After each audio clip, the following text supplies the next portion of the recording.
Hello, everyone. Welcome to A Turn of Events, where we help put a positive spin on the future of your business.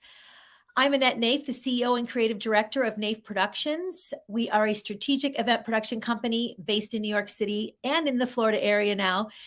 We specialize in corporate, social, nonprofit, and weddings. Have you been wondering how to use AI to grow your business? And all this talk about ChatGPT, we're going to talk about that with my next guest. I'm super excited. He's a dear, dear friend. And he's just got so much great. He's so smart on this stuff. So we're going to have a blast talking about this. I know a lot of people have been interested. I've been getting a lot of emails about it. First thing I want to say, though, if you are a wedding or event planner and you are interested in joining our Facebook group, we have a Facebook group called Event Planner Society. Come on over and join, just for wedding and event planners. I love my vendors, but it's only for wedding and event planners, talking about all kinds of things: how to get clients, what do you do when you get the client, how to price yourself, all kinds of great information. I'm also going to be doing a webinar into a coaching program, which is going to be fantastic. So many great things coming here in the summertime. So come on over, lots of collaborations, and we want you there, Event Planner Society. Okay, so my next guest, Joe Apfelbaum, dear, dear friend. He is the CEO of Ajax Union. Hold on one second. Sorry. CEO of Ajax Union, a B2B digital marketing agency. Joe is a business strategist, marketing expert, AI consultant, and certified Google trainer. He's also the author of 5 books, and his latest release is called High Energy Marketing. This man has more energy than everybody put together. When he's not motivating entrepreneurs at events and on LinkedIn, he enjoys his time with his 5 kids. And yes, he has 5 children. Joseph, how are you, my dear? I am doing fantastic. Thank you so much for having me on the program. Really excited to be here and really excited to talk about all the things AI. I know, me too. So why don't you talk a little bit about who you are, how you got started, a little bit about your business, and then we'll get right into it. So growing up in my mother's store on the Lower East Side, I watched her try to grow a business, and eventually she went out of business. Her motto was, you got to be lucky to be wealthy. And she tried her luck and it didn't work. And when I started my business, I was fortunate enough to build one of the fastest growing companies in America. Our marketing agency, Ajax Union, grew very quickly, and we featured number 178 on the Inc. 500. And people often ask me, Joe, what did you do differently than your mother? Your mother tried for a decade. She couldn't get to the $1 million mark. You somehow got there very quickly and then doubled and doubled and doubled your business. What did you do? I said, I used a strategy. The right strategy will save you a decade. So my whole life was dedicated to figuring out strategies for success, strategies for marketing, strategies for networking, strategies for weight loss. I lost 100 pounds. Yes. Strategies for divorce. I got divorced. You got that down too. All different ways to be able to live the life that you want to live. If you want to live a great life, you need a great strategy. And you need to find a way not to just be successful, but also to feel fulfilled in life. And so when I started my agency, it was all about search engine optimization, helping people succeed on search engines and get more visitors, more followers, more clients, and so on search engines. And since then, the world evolved. It changed a lot. Social media became all the rage, and people started using social media. So the platform that I gravitated towards to naturally, because I'm a networker, was LinkedIn. Sure, I have Facebook, I have Instagram, I have TikTok, I have Snapchat, I have Twitter. But the platform that really I was able to generate the most revenue from was LinkedIn. LinkedIn is the world's largest professional social network. And so I started a training company 3 years ago called Evergreen Networking, where we teach people how to get more conversations on LinkedIn. And since then, we've trained over 1,000 companies. We have a course, we have a coaching program, we have continuing education sessions, we train teams, and we train individuals, coaches, consultants, entrepreneurs, sales professionals. And we teach people our 3-step process on how to be successful on LinkedIn. Now, come 2023, AI is all the rage. Yep. So last year, I spent hundreds of hours messing with tools like ChatGPT. This year, I'm messing with Google Bard and dozens of other tools to generate images, to do transcriptions. I created an AI avatar of myself. I created a clone of my own voice. And I even had an AI photographer do headshots of me. And so I'm using these tools for content. I'm using these tools for strategies. I'm using these tools for research. I'm using these tools for everything from business to buying real estate to having fun with my kids to writing music to telling stories to creating books and assets and to writing video scripts and all types of stuff. So I want to share some of the things that I've been teaching my clients in our new course, Evergreen AI, where we've trained hundreds of people on how to use these AI tools. We have a course, we have tutorials on the top 20 AI tools for business development. And then we have case studies where we walk our clients through how to use these AI tools. So that's a little bit about me. Started off trying to figure it out as a Yeah. web designer, eventually built a very successful business. And now I'm doing training and having fun doing it. And I'm also building software now on how to use, on assisting people to use LinkedIn with artificial intelligence. Yeah.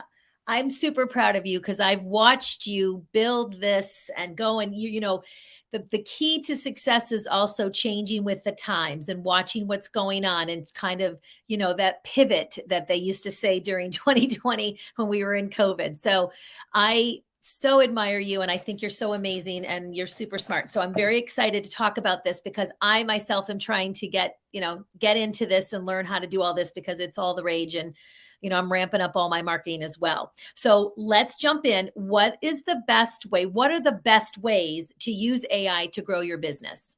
The best ways to use AI to grow your business is first figure out what's problems you want to solve in your business, because AI can help you with customer service. AI can help you with client retention, with surveys. It can help you with lead generation. It can help you with all types of things. So first you have to decide, okay, if I was going to leverage AI to grow my business, how do I want AI to help me? Do I want AI to help me with marketing? Do I want AI to help me with sales? Do I want AI to help me with recruiting? Sometimes you need to hire people to be able to grow your business. Maybe you're at capacity for yourself and you need to start building a team. So AI can help you build a team. Maybe you need to offer new products and services. AI can help you create those products and services. As a matter of fact, my AI course was created by AI. and, and like I That's said, fantastic. yeah, within a week, 100 people bought the course. So I monetized AI with AI. It depends on what you want to achieve. I'm launching software. AI comes up with a name. AI comes up with a logo. AI designs the website. AI does all the stuff. So you can use AI to do everything for you. The question is, what do you need to be done first? But let's say you decided that you want to use AI to help you with LinkedIn. So the first thing that you would do is you would ask the AI to act as, and you tell the AI to act as, like, for example, a LinkedIn strategist, an expert LinkedIn strategist. So you give it the role, you tell it to be an expert, and then you ask the AI to tell you what to do. You tell them a little bit about yourself. Hi, my name is Annette Naif, and I love the way you say my I name. know, I know, I know. It's very Sephardic. It's very Sephardic. It And is. and what I do is I'm an event planner, and I also train event planners. And you basically break down exactly what you do. I help people with weddings. I help people with corporate events. I live in Florida. I also help people in New York and blah, blah, blah. And you break it down, and then you tell the AI, now give me ideas of how to use LinkedIn. And it basically will tell you what to do. It'll say It's amazing. optimize your profile. Now it says optimize your profile. You could say, okay, act like an expert profile writer and write up my profile. You say, include my headline, include an about section, make sure to mention my target market, use emojis, make it call to action friendly. And you basically tell it to break down everything in the format that you want it. And then it will basically do that for you. You're going to say, create direct messaging scripts, so I know what to message people when they connect with me. Create a calling script, so when I call somebody, I know what to say. And you basically instruct the AI to do all the work for you. Now, you still have to know what to do, and there are Right. tools that will help you figure out what to do. And in our course, we break down all the tools. We give you the workbooks. We give you all the different prompts so that you can prompt the Mhm. AI properly. So the number one skill that you need to learn as a business owner, as a coach, a consultant, an entrepreneur, an event planner is called prompt engineering. It's like a language. Mhm. So I know how to speak Spanish. What language do you know how to speak in that? English. You know how to speak English. I know how to speak Spanish. Some people don't know how to speak English, and some people don't know how to speak Spanish. So when they try to communicate with you, you don't know what they're talking about. Right. Same thing with the AI. You don't know prompt engineering, the AI won't know what you're talking about. You'll be like, make me breakfast. The AI will be like, I don't know how to make you breakfast. Or you ask the AI, what's the weather? And the AI is like, I'm not programmed to give you the weather. Go to Google for that. Yeah. So you have to learn how to speak to it. You have to know its capabilities. You have to know how to prompt it. And the better you are at prompting the tool, whether it is to create text, whether it's to chat with it to create strategies, whether it's to create images, to create videos, to create presentations, to create websites, anything that you want to create with the tool, even if you want to create a mind map, you need to learn how to speak to it in a way that will understand what you're doing. Okay. Developers are now using AI to develop code, HTML, CSS, JavaScript, Java, Python, Ruby on Rails. All that can be created using a prompt. So instead of being just an engineer, you're a prompt engineer. Now, it doesn't hurt to know how engineering works. It doesn't hurt to be an event planner, to know how to speak to AI like an event planner, because you know what to do. You say, create a checklist for the event, for before the event, for during the event, for after the event, Hmm. create an MC bio, create this, that, whatever, and it will create everything for you in a matter of seconds. And this way, you can have more fun doing what you love doing and get more work done with less money. But you have to learn prompt engineering. Right. So to start though, where do they go to get the chat, like your chat GPT? How would you get that? So there are lots of different tools that tie into the GPT, the OpenAI API. So OpenAI is the company, the organization that created ChatGPT. ChatGPT is one of their products. They have many different products. They have an image generation tool called Dolly.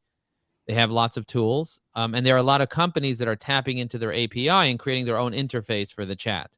So my recommendation is go to openai.com and go look at all the different products and services they have on there. One of them is called ChatGPT. So if you go to chat.openai.com, you can register for ChatGPT and you can go in there, get a free account.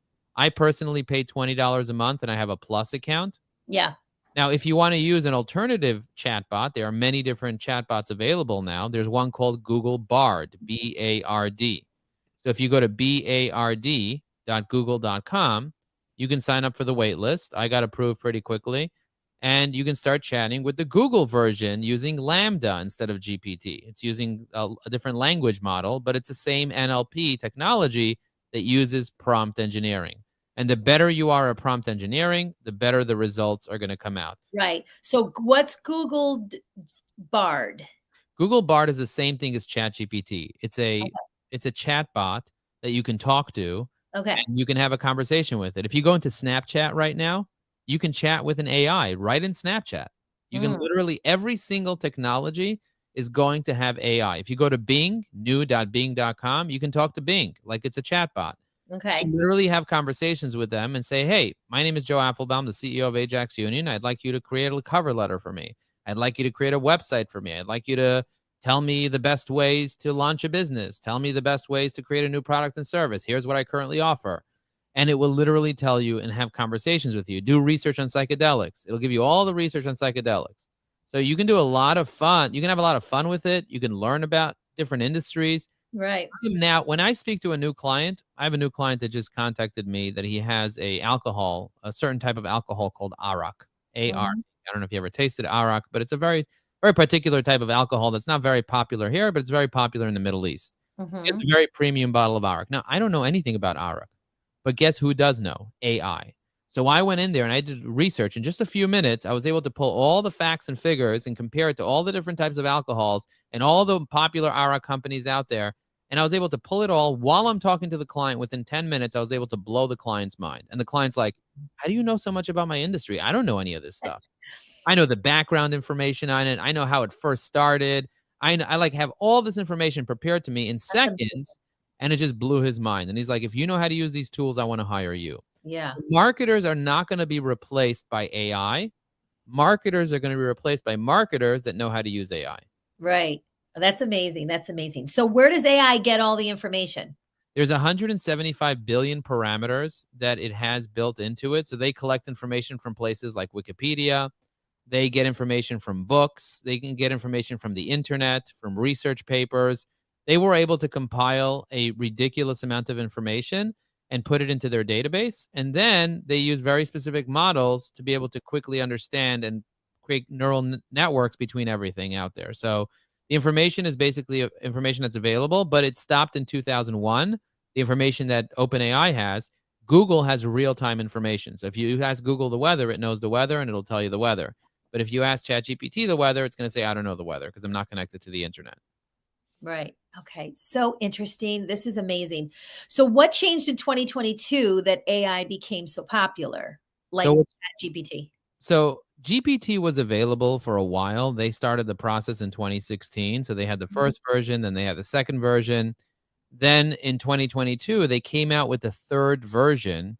And then when they came out with 3.5 in November was the first time that it was actually a chatbot that remembered what you said to it before. Before you would make a request, it would answer you. But then the next request that you made to it, it didn't know what you asked it before. Mm, Now, what happened was they created a chatbot where you talk to it and it remembered what you said at the beginning of the conversation and it answered and it reasoned with you like a human being. Like if I'm talking to you and I asked you a question, you would have a callback to what I said earlier in the conversation. right. AI didn't know how to do that until November of 2022 when they released ChatGPT for the first time. Now, this technology existed for a decade. It existed for a long time, but it wasn't available at this level of speed and this level of scale. It Mhm. used to be that only big tech companies had access to this type of information. But now, you know, like when you call Bank of America and you talk to it and it says, "What do you want?" And you say, Yeah. "Operator, operator, operator," because you're Representative. yeah, you can say Like, other things and it will understand you. And it's basically artificial intelligence knowing what you want and yeah, trying to figure out how to route you to the best department or whatever it is. right. But now you have 100 million people using this at the same time It's at amazing. scale and you get instant answers. That type of technology was only available when Microsoft made its Azure technology available to OpenAI and they invested $1 billion into this.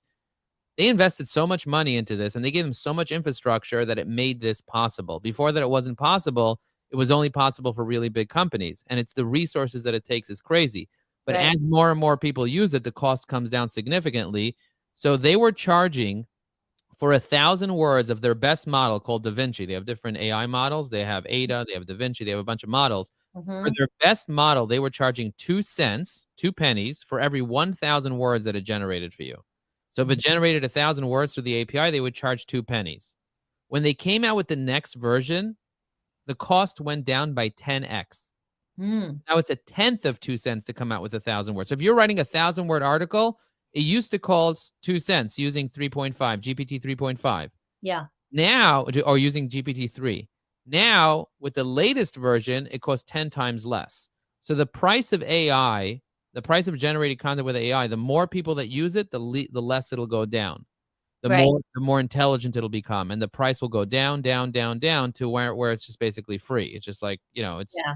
you can generate vast amount of information because once you have the ball rolling, it doesn't cost much extra to just add another a billion people to use it. So Right. that's the idea, and that's how things are gonna be implemented into your toaster oven, where your toaster oven will be able to start talking back to you. Oh my God. Okay. Um, so you had mentioned that you have a paid version.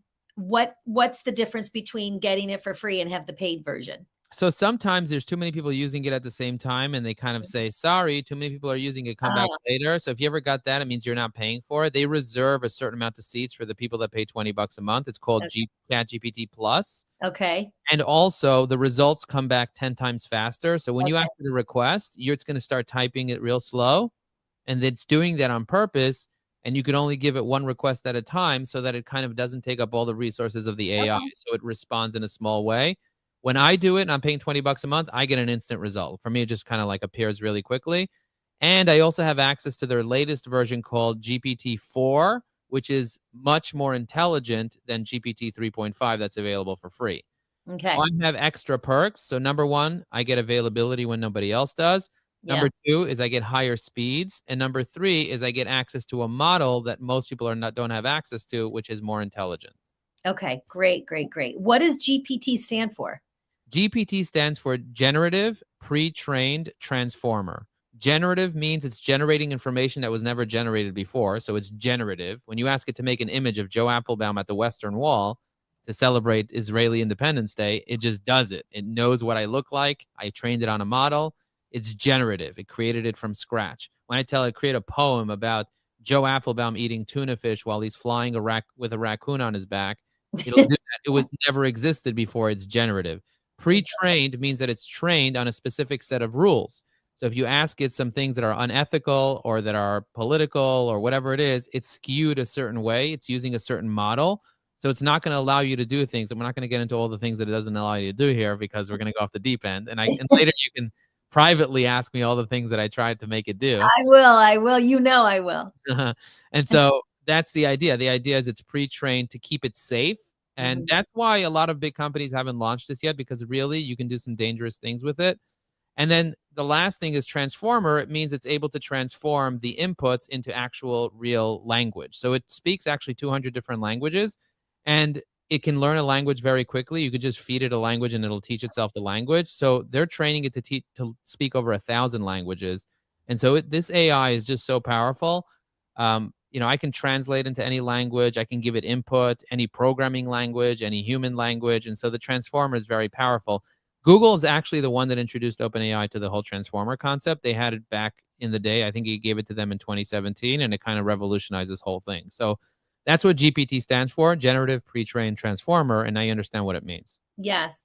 So speaking of Google, do they allow AI generated content to rank with SEO? So if you look at the Google blog, the Google Webmaster Central blog, a few weeks ago, they actually issued an article that this is a very popular question. Everybody's like wondering if AI created the content, will Google penalize me for using AI content? I highly recommend going back and looking at that blog post. I actually put it as a screenshot. I posted it twice as a LinkedIn post. So if you go to joelinkedin.com, you look at my content, you'll find it there.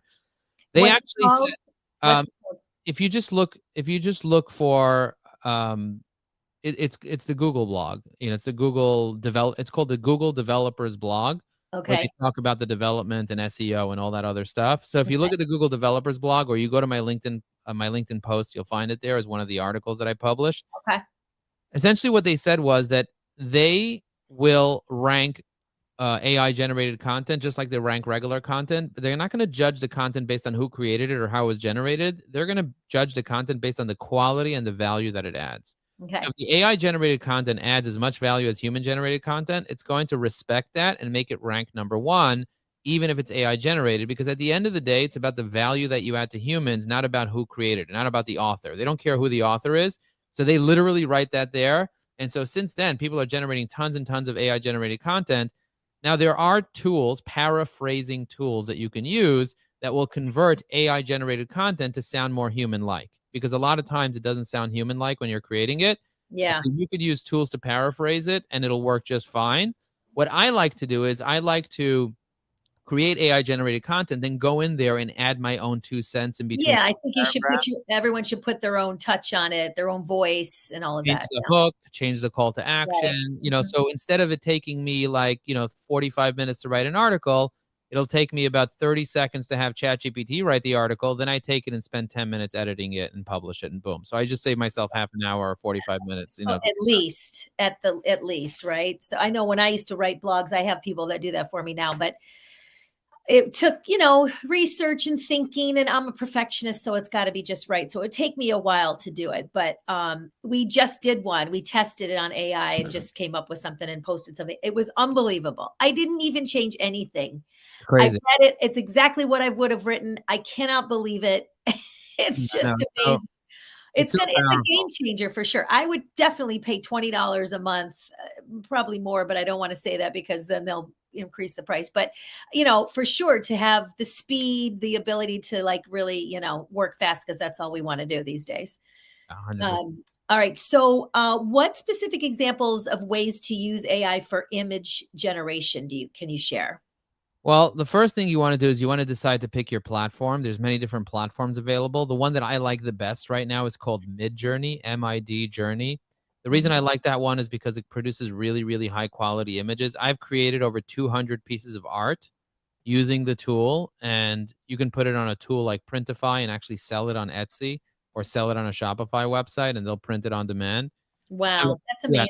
Really, really powerful. And the images, you have to learn prompt engineering. You have to learn how to speak to it. Right. So if you want to create a particular piece of content or a particular image, we have a 14-minute tutorial on how to use Midjourney. You can't use it directly on their website. You have to use a tool called Discord, and you have to learn how to use Discord in order to be able to use Midjourney.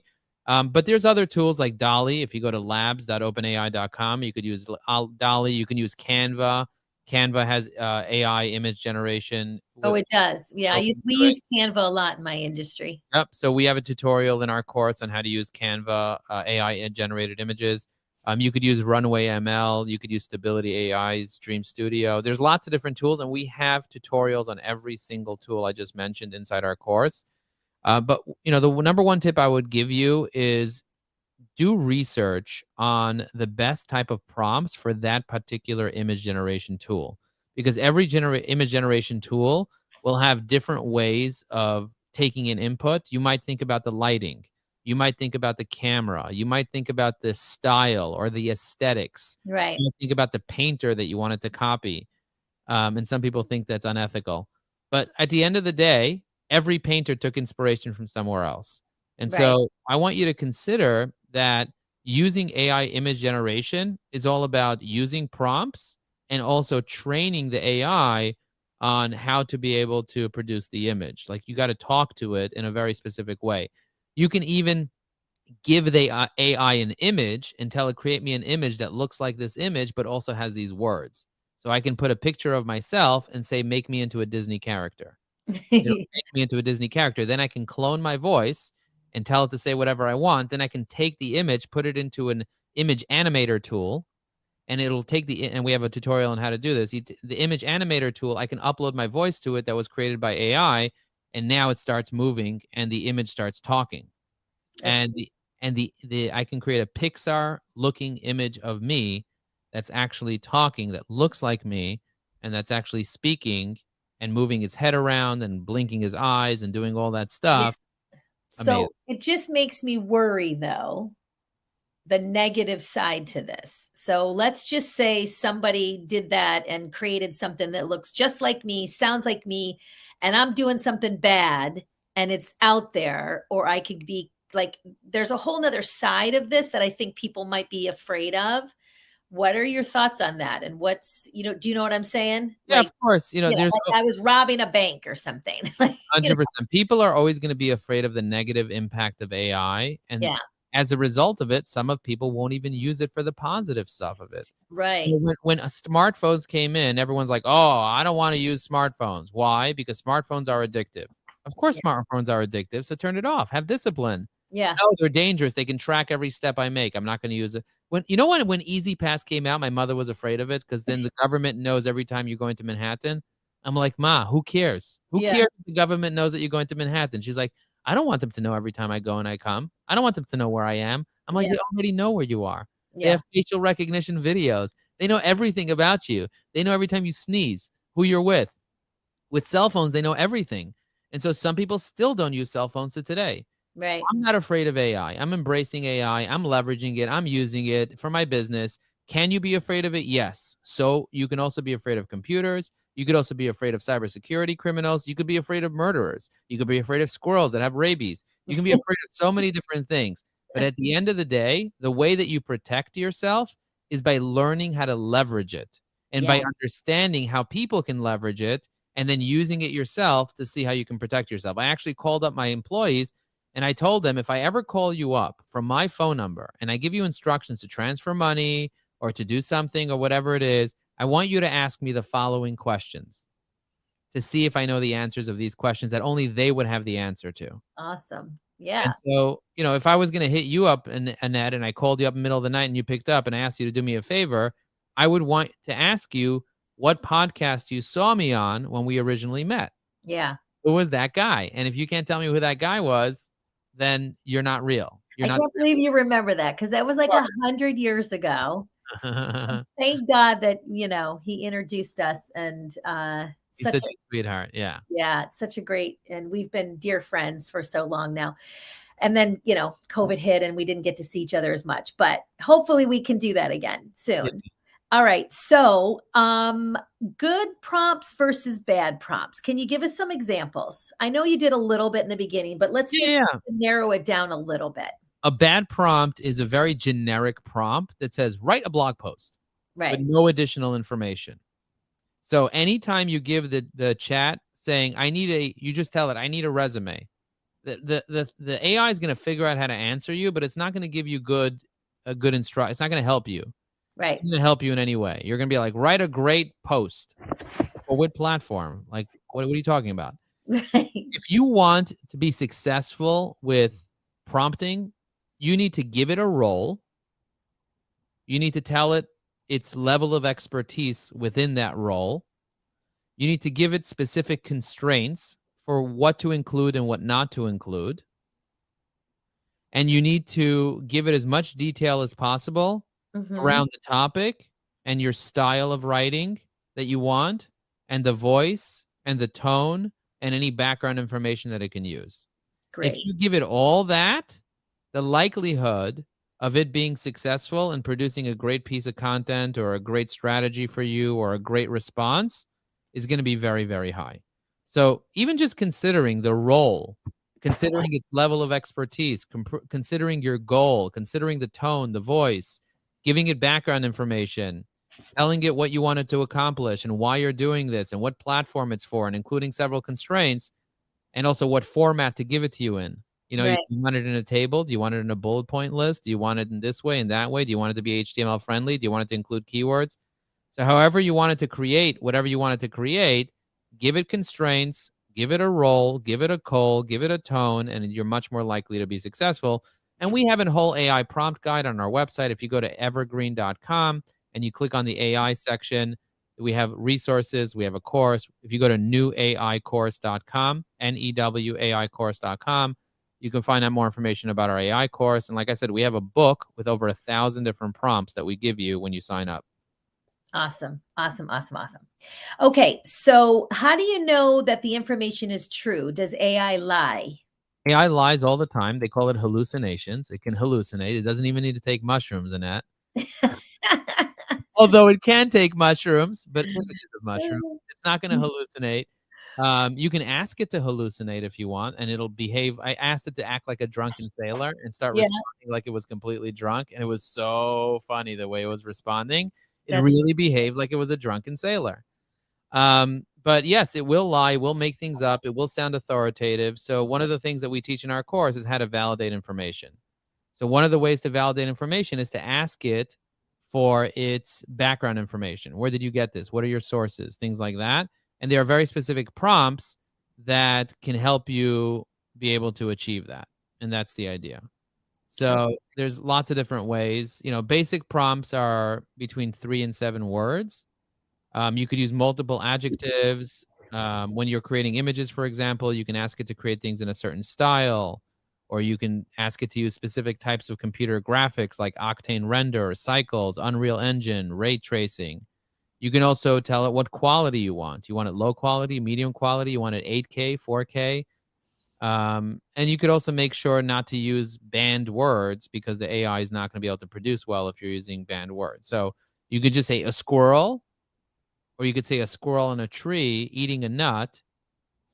You know, like Yeah. you can get really, really specific. And Yeah. you know, using concrete words is always better than using abstract words like hope, dream, fantasy, success, progressive. But you could use words like that. You're Uh, right. you know, it's just very interesting to see what happens when you're using expressive words versus concrete words. Right. Right. Right. So, you may have mentioned this already, but what's a great source to learn more about AI? Well, if you go to newaicourse.com, we have a really great course, and we also have free prompt book and things like that that you can download. Um, you know, that's a great resource. We also have webinars that we host on a regular basis where we talk about AI. You know, the key is keep it simple, be specific, use Yeah. adjectives, include details, use examples, and things like that. That Right. can make it really helpful. Okay, so we have a few questions actually that came in, and if you guys have any questions, please feel free to pop them in the chat.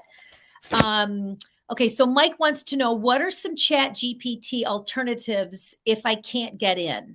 If you can't get in, you can use a tool like copy.ai, and there are hundreds of tools. There's another Oh, one can I called, ask first, what does he mean by if I can't get in? What does that okay, mean? if you're not paying for it, sometimes it doesn't allow you to get in. It tells you to Okay. wait. Okay. But if you use copy.ai or if you use Write Sonic, those are tools, or jasper.com, Jasper. Okay. There's lots of different tools available out there that you can use. You could also use Google Bard, bard.google.com. And you could also use a ChatGPT playground. So if you go to platform.openai.com instead of chat.openai.com, then you can access the backend API and you can tell it to act like chat, and it'll act like chat. And this way you could just pay for it using their API. And they have a playground that gives you a certain amount of free credits.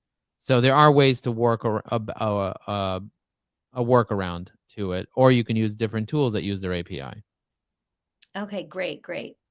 So what type of tools are you building with AI?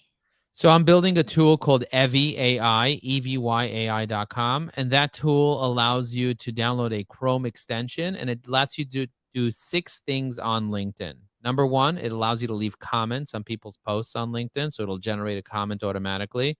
Number 2 is it'll allow you to write content on LinkedIn, so you just tell it what you want it to write about, and it'll write a nice LinkedIn post, and you just push a button, and it goes right into LinkedIn, and you can post it. Mhm, Number 3 is it'll optimize your profile. It'll, like, redo your about section and make it really tight and beautiful. mhm. Number 4 is it'll send connection note requests. So if you wanna connect with somebody, it'll create a custom connection note. Number 5 is it'll reply to direct messages. So if you go to direct message, somebody messages you, you're not sure how to reply, you press create a direct message, and it'll create one for you based on what the person said last. And the last thing is it'll help you leave recommendations. So, for example, if you want to leave a recommendation for somebody and you don't know what to write about, you click leave a recommendation and it'll write up a whole beautiful recommendation. So you can start leaving recommendations for your connections, and this way they'll leave you really nice recommendations as well. So those are the 6 things you can do. That's amazing. My only question is, or concern maybe, is how does this will this be compatible with LinkedIn? Is LinkedIn gonna be, like, pissed off that we use this sort of tool?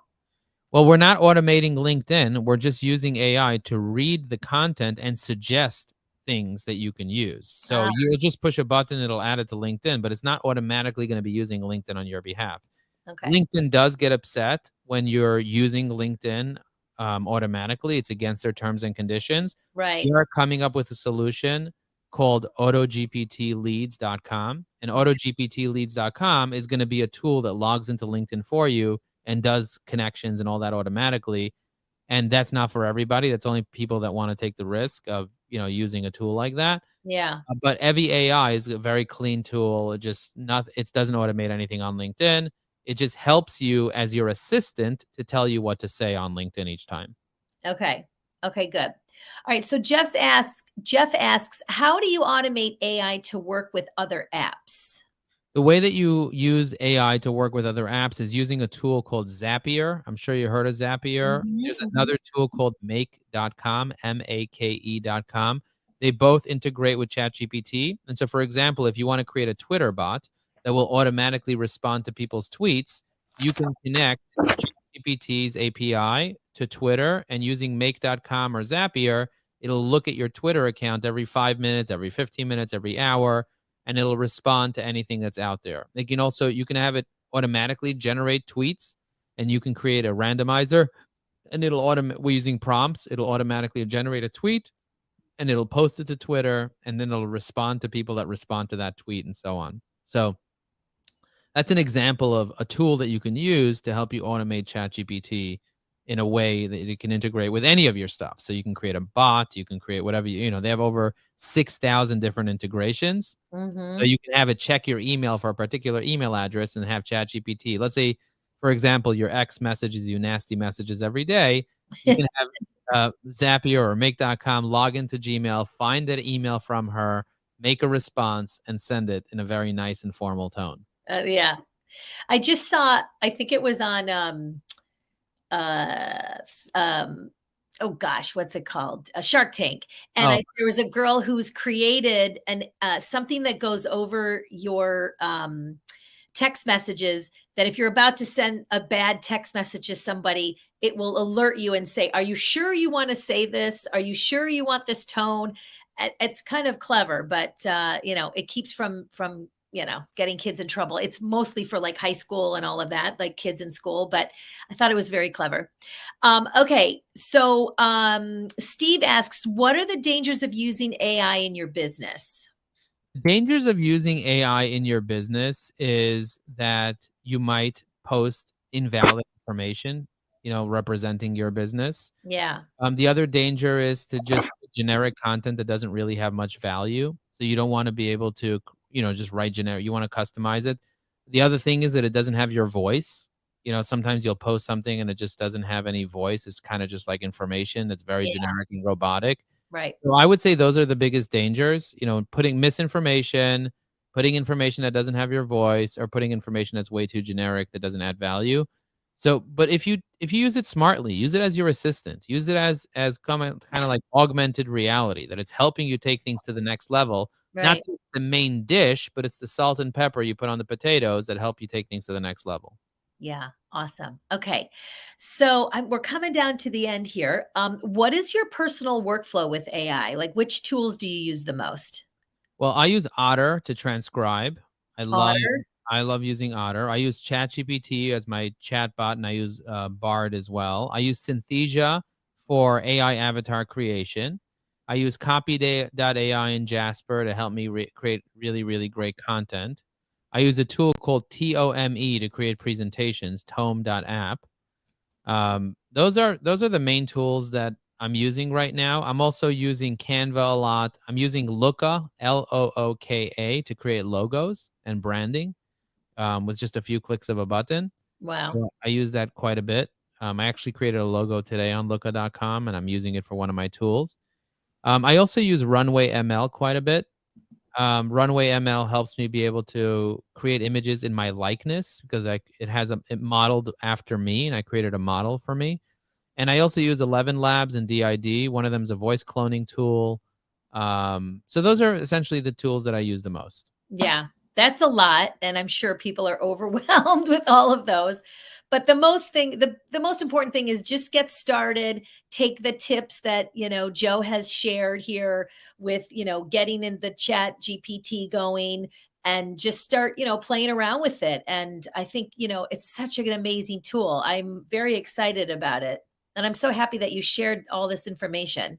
Well, I'm really glad that I shared the information. If you guys want more information, you could always hit me up, joelinkedin.com. I'm doing speaking engagements for EO groups, Vistage groups, and YPO groups.